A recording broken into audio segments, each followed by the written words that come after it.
Rome. Located in the central western portion of the Italian peninsula within Lazio, along the shores of the Tiber.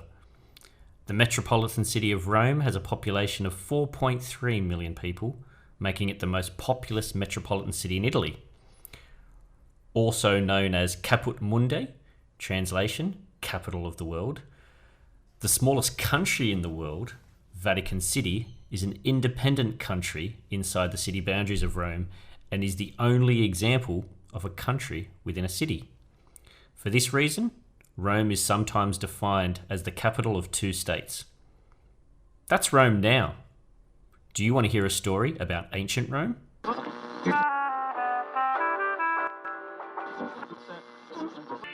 you give a few seconds of your time? Not a story. Good evening, folks. Kennedy died. The atomic power plant in the city of Kiev was damaged. How do you measure such an astonishing moment in history? 69.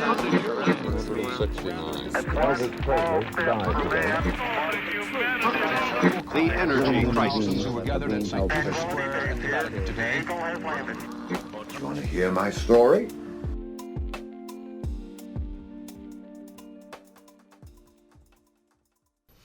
All right, so this story is going to be pretty involved in regards to the story I want to tell, which basically covers Rome as the Roman kingdom, the Roman Republic, and then the Roman Empire, the fall of the Roman Empire, and the Renaissance in the 15th and 16th centuries. So, but the first question I want to ask you is blink reaction.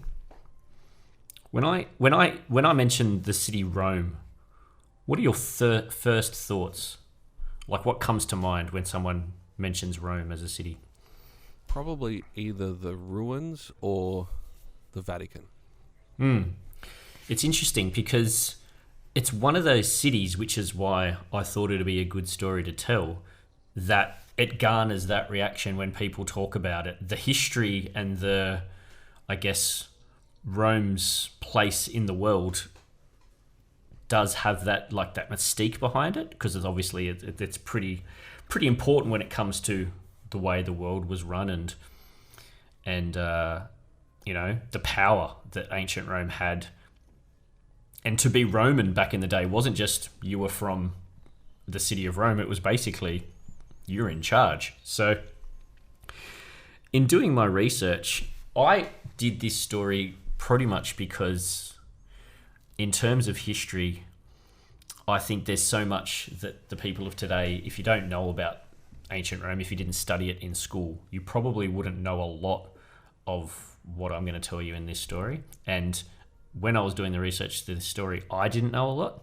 So Rome's history spans 28 centuries.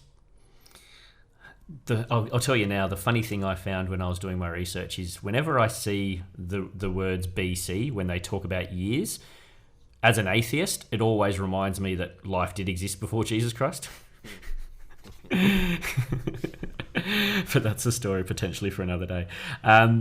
Roman mythology dates the founding of Rome at around 753 BC, which makes it one of the oldest continuously occupied cities in the whole of Europe. So that's pretty important. And what I'm going to do today is we'll go through a couple of quick stats, and then today we're going to cover the Roman kingdom, the 7 kings of the Roman kingdom from 753 to 509. Just wanted to talk to you about the kings, how kings were elected, which there was a bit of an interesting process in that. The overthrow of the Roman kingdom, which led to the Roman Republic, how that ended. And then I've got a top 10 for you, which is top 10 facts about Rome as well, which I'll tell you before we get into the story. So, the early population of Rome originated from a mix of Latins, Etruscans, and Sabines. So, when I was researching this story, I thought you could literally do I'm gonna throw out a stat or a people or a time frame. I reckon you could do a podcast for 30 to 40 minutes on any one of these things. So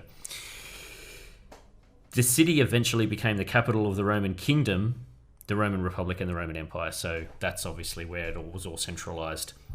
It's widely regarded by many as the first ever imperial city. And in the 1st century BC, so 1 BC, so, in the lead up to when, good old JC hits the scene, Roman poet Tibullus called Rome the Eternal City. So that's just a bit of a backdrop as to Rome itself. Now, you've been overseas a few times. Have you ever been to Rome? Never.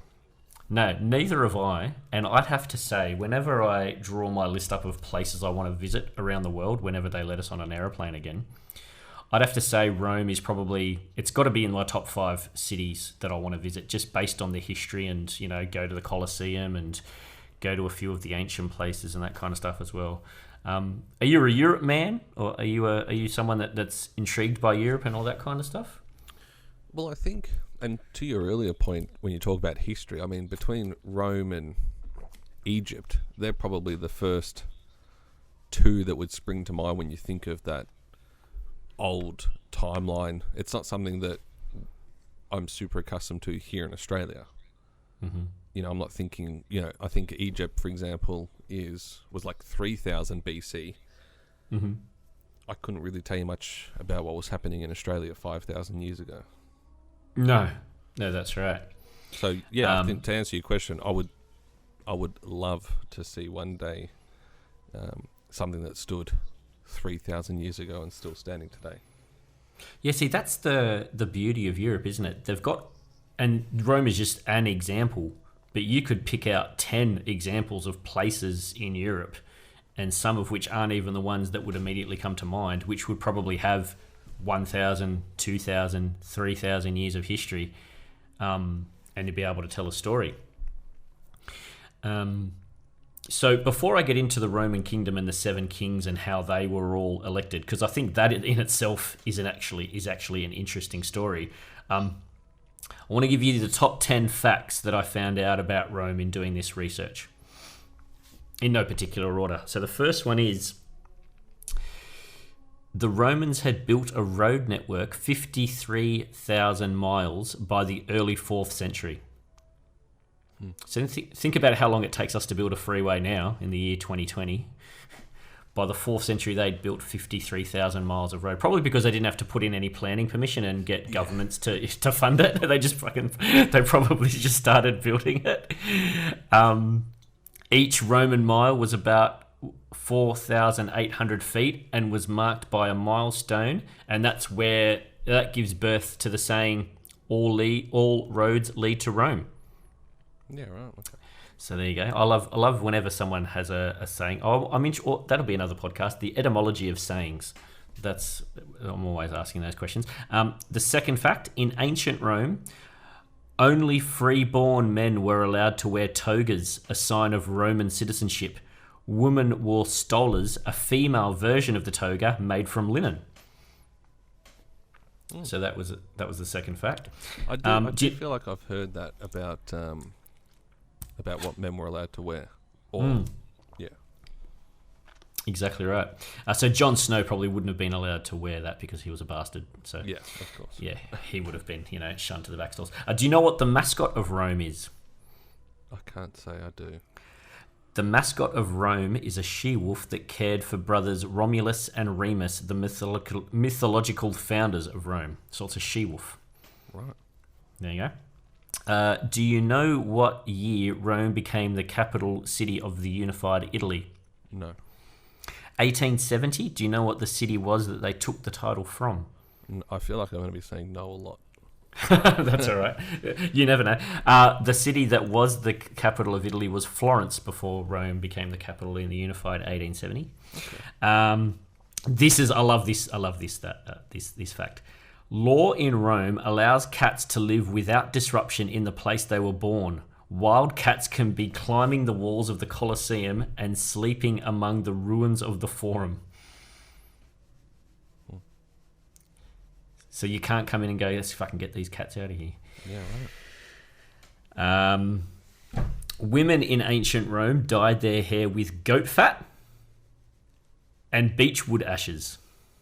So people were dyeing their hair even back then. That's right. Yeah. The most popular colours were red and blonde, because I would imagine most of them would have been brunettes. I would imagine. Yep. Now here's one for the capitalists. The first ever shopping mall was built in Rome between. I'm not going to ask you to guess because you'll never guess this. Between 107 and 110 AD. It's crazy to just hear those numbers. Yep. So what are we now? 2020? So 2100 years ago, the first ever shopping mall was built in Rome. What would it have been like? Well, I guess when you ever watch, I was watching Game of Thrones the other day and Daenerys is at the market. Yep. I guess it's just that, probably with covering, I guess. And probably minimal parking. So parking was probably a problem back then as well. But it was probably we call it. I'm guessing they didn't call it a shopping mall. True. I'm guessing the word. It probably wasn't a shopping mall. It was built by the Emperor Trajan, and it mainly sold a wide variety of goods and grocery items. So it's just basically like a big Woolworths, I guess. Yeah. Rome's first university, which is called La Sapienza. Again, not going to ask you to guess the year. 1303 AD. It's the largest university in Europe and the second largest university in the world. And it's still, I'm guessing it still stands today. So that was born 717. So that was built 717 years ago. So that's just mind blowing to Yep. me. When I think it's hard to.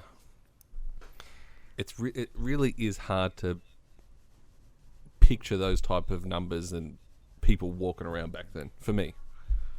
Well, yeah, you think about it. So you're a bloke, right? You're walking around. All you've really got is your toga, your sandals.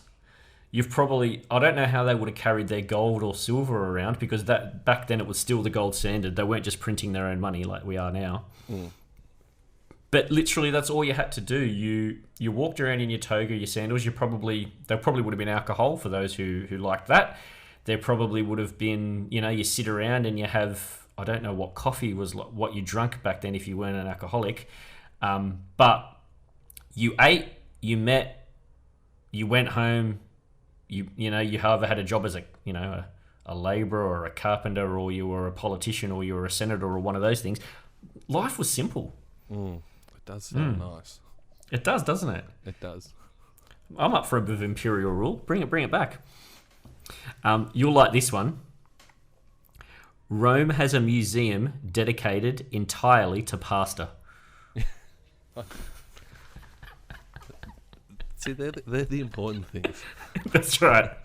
That's right. And then the last fact that I found on Rome was St. Peter's Basilica inside Vatican City is the largest church ever constructed. So there you go. So that's the special top 10. So as I said, we'll talk about the Roman kingdom, the 7 kings. We're pretty much gonna. What I found really interesting was how a king is decided, I guess. So there were 7 kings between 753 BC and 509 BC. So the Roman kingdom, the what they call the years of the Roman kingdom, lasted, if I'm doing my maths correctly, 240 years. Right. So 240 years of this kind of rule. So the first king was Romulus. He was king from 753 BC to 716 BC. I'm probably going to butcher some of these names. So if you're listening on the podcast and you do know a lot about Roman history, you can, get in touch with me and let me know how much I've butchered the names. So I apologize in advance. Second king was Numa Pompulus. And he was king from 715 BC to 673 BC. So a little bit longer than Joffrey. But was that also a thing back then, that there was a chance that kings could be children? I didn't see their age. Again, you could probably do a whole podcast on just the kings and their lives. Didn't see the ages, and I'm guessing not, because not to spoil how a king was decided, I'm guessing not. So we'll get to that in a second. You then had the third king was Tullus Hostilius. He was king for 31 years between 673 and 642 BC, followed by Ancus Marcius, 642 to 616. And then you had L. Tarquinius Priscus, 616 to 579, Servius Tullius, 578 to 535. There's a bit of a theme. Notice how these guys are kings for a fair while. But again, we'll get to that. And this is my favourite king because I just love his last name. I don't know if you call them last names, but this is his name. L. Tarquinius, and then the only way you can pronounce this name is Superbus.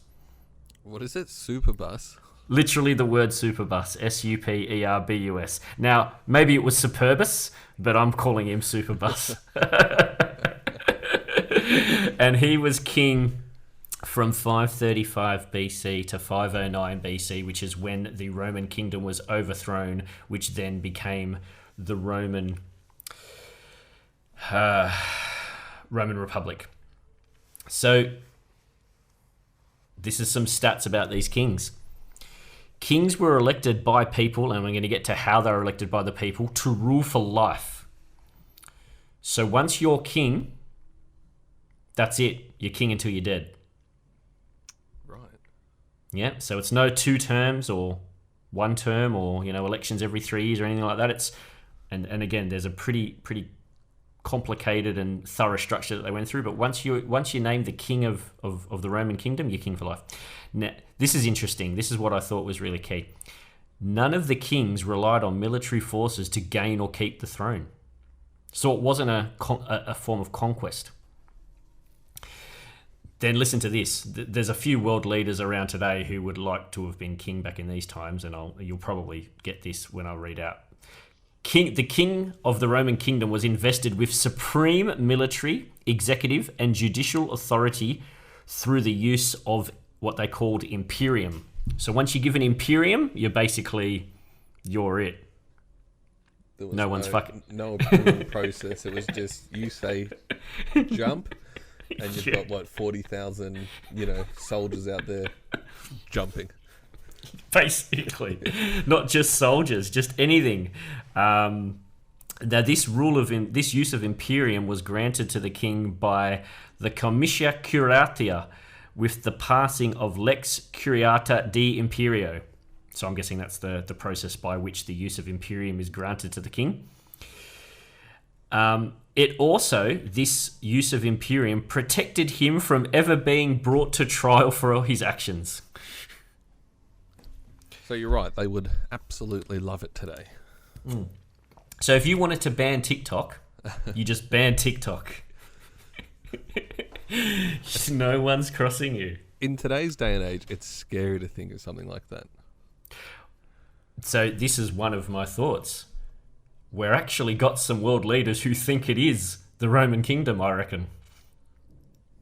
Probably. And thankfully, Yeah. nothing that you or I are exposed to. Well, I don't know. Maybe you're not exposed to it, but I am down here.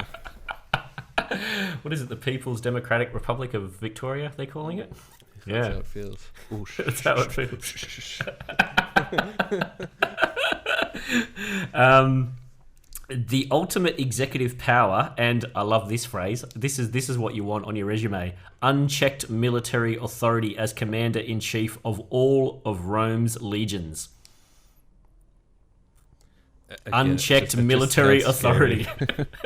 I know back then that's all that they know, so that there's no comparison, but it just sounds scary. It does, doesn't it? Can anyone say the name Kim Jong-un? And then back then, at this time, there were no laws protecting the citizens from the misuse of this power. So it's like, here's the keys to the kingdom, literally. Do what you want, and we can't do shit if you do what you want. So really, I mean, Game of Thrones got it pretty close. Joffrey would have loved it. Yeah. Yeah. Now, so there was the king, but there was also a chief priest, a chief legislator, and a chief judge. And there was also a senate. And I'm going to mention a bit more about the senate now. So this is how a king is elected, right? So We'll start with Romulus from 753 to 716. So it's 716 BC, right? King dies. Okay, he's poisoned at his own wedding or something. They enter into what's called a period of interregnum, which, we use the term interim when someone is in charge for a short period of time. So it's a period of interregnum, right? The supreme power of law, I guess, of rule, devolves back to the Senate. So there is a Senate. So you think about the Senate in today's day and age. There is a Senate.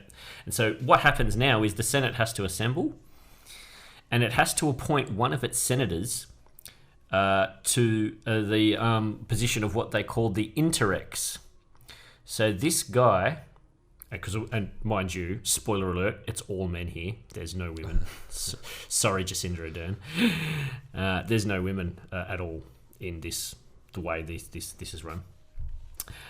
His job is to serve as interrex for the next 5 days, and his sole purpose of serving for the next 5 days is to nominate a new king. Right. So he's got to go out and find who's going to be so he's anointed by the Senate. So he's the senator who's been charged with this mission. Your job, go find a new king. You got 5 days to do it, right? So it's got nothing to do with like children of the previous king or anything like that? Absolutely not. Absolutely not. Gotcha. Absolutely not. Now, the question you might ask is, what happens if you can't find a king in 5 days? Okay, well, they appoint you. Basically, you go out, whatever, come back and see us in 5 days with your king. Yep, no worries. Comes back in 5 days. You found a new king? No, I haven't. Okay, well, you're out. We'll get somebody else to do the job. And they've got 5 days to go out and find a new king. All right? And obviously that continues until the senator, the interrex, comes back and goes, yep, I found someone. All right? So he brings a new king back to the Senate for them to review the choice, right? So that's step one. If that person passes the Senate's review, the interrex would then convene what's called the Curiate Assembly and preside over the election. So basically, think of it this way. It's almost like what we know now. The Liberal Party and the Labor Party choose their leader, and they take that leader to the people on voting day. Although in Australia, we don't really vote for them. We vote for our local member of parliament, who we don't know. Which is ridiculous. Anyway, and so the people then vote whether or not they want to have him as king. I guess it's a yes/no. I'm guessing because there's no two candidates, right? So I'm guessing it's a yes or no, right? So let's just say he wins the approval of the people. There's still 2 more stages to go. Okay. He then has to obtain the divine will of the gods by means of what they call auspices. So you've heard of the word auspices before? It's when, this happened under your auspices, I guess. You've probably heard that word before. Anyway, because also the king is also going to be serving as the high priest of the Roman kingdom as well. So the gods have to have a say now. It sounds convoluted, doesn't it? It sounds... Well, I mean, I suppose from everything you've said of what they have once they are king, you would expect a thorough process of becoming king, I suppose. It's what we call today a background check and due diligence. Yeah. So there's a ceremony performed by what's called an augur, A-U-G-U-R, at the citadel. And so the king-elect, I guess we'll call him, is placed on a stone seat as the people are waiting below. And I guess the gods speak to the augur, and if found worthy, the augur announced that the gods have given favourable tokens confirming the king's priestly character. I'm guessing it's all just bullshit. I don't think they'd get to that stage. And he goes, actually, no, the gods don't like you. And then the next step is the conferral of the Imperium upon the king. Now, this is where it gets a bit weird, all right? So you got to stick with me on this one. Mm-hmm. So the Curiate's Assembly's previous vote only determined who was to be king. So think about it. They put forward a person, right? Mm-hmm. But that had not been what is the act that bestows the power upon the king. So they're just putting him up for bid, but he's not got the power of king bestowed upon him at that stage. All right? Right. Yep. And then accordingly, the king himself proposed to the assembly a law granting him Imperium, and the Curiate assembly, by voting in favour of the law, would grant it. So it's basically, we, the Senate, put forward this person who should be king, but he's not king yet. It's basically a way of saying the people have a vote, but they don't really. Because in the research, it did say, in theory, the people of Rome elected their leader, but the Senate had most of the control over the process. It doesn't really sound like a time where, there was protests taking place and the people were being heard. No, that's right. That's right. All Romans matter or something like that. Exactly. All right. So the Roman kingdom was overthrown in 509 BC, which established the Roman Empire. So, which was led by, essentially the Roman Empire was led by, the Roman Republic. Hang on, I'll start again. The Roman Republic began in 509 BC, which was led by the people, and it ended with the establishment of the Roman Empire in 27 BC. So that's where our story ends today, at the end of the Roman Republic and the beginning of the Roman Empire. I hope all that makes sense. I'll tell you, it's hard to get excited when someone says, "Let me tell you about ancient Rome." Mm-hmm. But you've definitely hooked me. I'm keen to hear what happens next. Okay. So the Roman kingdom has been overthrown by the Roman Republic. So the people have basically taken back power of the city, right? And so it was during this period Rome's control expanded from the. So you think about, okay, so imagine Melbourne, right? And imagine Victoria, and Dan Andrews is in charge, yeah? Mm-hmm. I can imagine that. He's named in charge. I'm not sure if he's really in charge. And then the people take back Victoria from Dan Andrews, and then Victoria's power expands to the whole of Australia. Imagine that. Right. Yes. That's essentially what happened with the Roman Republic. So during this time, Rome's control expanded from the city's immediate surroundings to what's called hegemony, which is a term of power, over the entire Mediterranean world. Okay. So it's the Roman kingdom, just basically ruling Rome. And it's almost like you have a burger shop and someone wants to expand that burger shop all over the world, right? Yep. Yep. He's got bigger fish to fry. He's got bigger vision, yeah? Yep. So during the time of the Roman Republic, from 509 BC to 27 BC, there was a cultural mix of Latins, Etruscans, and Greeks. This is where the Greeks come in, right? And a lot of the political influences on the Roman Republic came from the Greek city-states of Magna Graecia, which is this is where the Greek influence, and you'll probably hear some names that probably make sense coming up in a few seconds. Now, even though there was yearly elections in the Roman Republic, unfortunately, it was more of an oligarchy than a democracy, because apparently there was a small number of powerful families who monopolized the power, essentially. Right. Yeah, so it's like the Rothschilds and all that kind of stuff. Gotcha. Yeah. During the Roman Republic, they were in a constant state of what they called quasi-perpetual war. There was wars on all fronts, right? Which I guess when you start wanting to conquer and expand, you're probably going to run into some resistance, you'd say, yeah? Yeah, it makes sense. Yep. So some of these wars were with the Latin and Etruscan neighbours. I don't know, have you ever heard of the Gauls? No. Well, the Gauls sacked the city in 387 BC, but even with the sacking of Rome in 387 BC, the Roman Republic prevailed, and in the next century, Rome conquered the whole Italian peninsula and became a major Mediterranean power. So they're on fire. They're like, yeah, I was about they're to say expanding. They fired up, yeah. They fired up, yeah. They fired up. There was more wars. There was 3 wars with Carthage. There was the Punic general Hannibal. He inflicted 2 defeats on Rome. One was at Lake Trasimene, or Trasimene, again, if you're listening to the podcast, and I'm butchering the pronunciations, I apologise.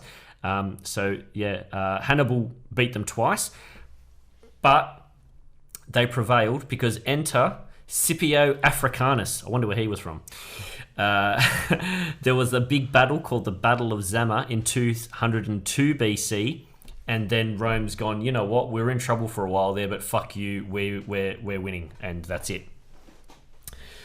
So it prevailed. It's kind of like when you're watching Game of Thrones, the Battle of Winterfell, and you think that the dead are just going to win because all hope is lost, but no, in comes Arya, or in this case, Scipio Africanus, and at the Battle of Zama, and Rome prevails.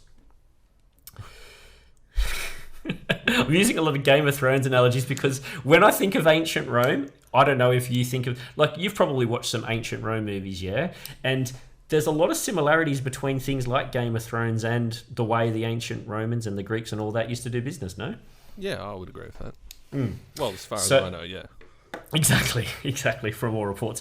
Rome then embarked on a series of difficult conquests, and there was a few of them, but I'm only going to mention 2. Philip V, and then the Egyptian Queen Cleopatra. Right. Yeah. There was also some civil war within the period. And then, due to mass slavery, there was 3 servile wars, and the last of them was led by a skillful gladiator who ravaged Italy and left Rome powerless. His name was Spartacus. I am familiar with that name. Yep. Now, he was eventually defeated in 71 BC. Right. And then I'm going to end with this and then next week we'll talk about Caesar, the Roman Empire, the fall of the Roman Empire and the Renaissance. But I'm going to leave you with this. In this context, the last decades of the Republic were marked by the rise of great generals who exploited their military conquests and the factional situation in Rome to gain control of the political system. Marius, between 105 and 106 BC, then Sulla, between 82 and 78 BC, dominated in turn the Republic. Both used extraordinary powers to purge their opponents. These multiple tensions led to a series of civil wars, the first between the 2 generals, Julius Caesar and Pompey. You've heard of both of those, no doubt? Yep. Despite his victory and appointment as dictator for life, I love that phrase, dictator for life. You know what? I once heard someone say he's my favourite dictator. Caesar was murdered in 44 BC. Caesar's heir, Octavian, and lieutenant, here's another name from the past, Mark Antony, defeated Caesar's assassins Brutus and Cassius in 42 BC. But then they turned against each other. The final defeat of Mark Antony alongside his ally and lover Cleopatra at the Battle of Actium in 31 BC, and the Senate's grant of extraordinary powers to Octavian as Augustus in 27 BC, which effectively made him the first Roman emperor, thus ended the Republic. And